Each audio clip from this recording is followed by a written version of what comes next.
In this video, I'm going to show you this easy filmmaking lighting hack that not many people use or know about. I'm going to break down this lighting setup I used for my very first short film, Crossroads. For this short film, I aimed to make the lighting as natural as possible while making sure both subjects were correctly exposed. Instead of placing a key light off to the side, I decided to bounce the light. In my opinion, this is hands down the best choice if you want a natural looking illumination. It's a technique you might want to try instead of always relying on a softbox, especially for dialogue scenes set around a table.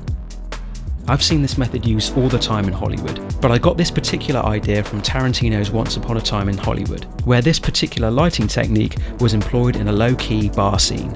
Before we start, I used the Sony a7S III with Sirui anamorphic lenses for this particular short film.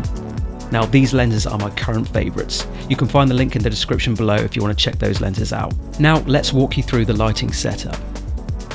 Now it's always best to start with the widest shot since it's usually the most challenging to light. For this setup I set my camera's white balance to 3200 Kelvin.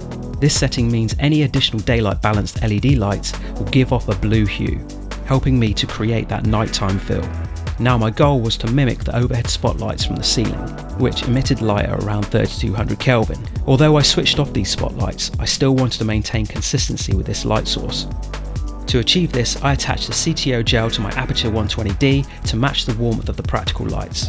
I positioned one C-stand out of shot to rig and bounce the Aperture 20D with the CTO gel attached off the table to illuminate both subjects. However, the 120D was flooding the entire scene with light. To control the light beam more precisely, I use a Fresnel focus mount, allowing me to adjust the beam onto the table and minimise the spill. Next, I rigged a red RGB light to the bar in the background. The bar already had red practical lights, but I wanted to enhance the look so the light would spill more across the counter. Then I added another RGB light just off camera to the right, set to a blue hue. This brought up the light levels and provided a colour contrast to the red bar. I also did the same on the opposite side for balance. Now we had no control over the yellowish light coming from the door on the left, so we just went with the flow. Sometimes you just have to make do with the lights you have. And this is pretty much the lighting setup for the wide shot. For the other two over-the-shoulder shots, I used the same lighting. The only other adjustment I made was the positioning of the blue RGB light in the background. I aimed it more towards the wall to reveal some of the brickwork. If I had more lights at my disposal, I would have added some rim light to the subject to make them pop out in the frame more. But overall, I was quite happy with how this shot turned out.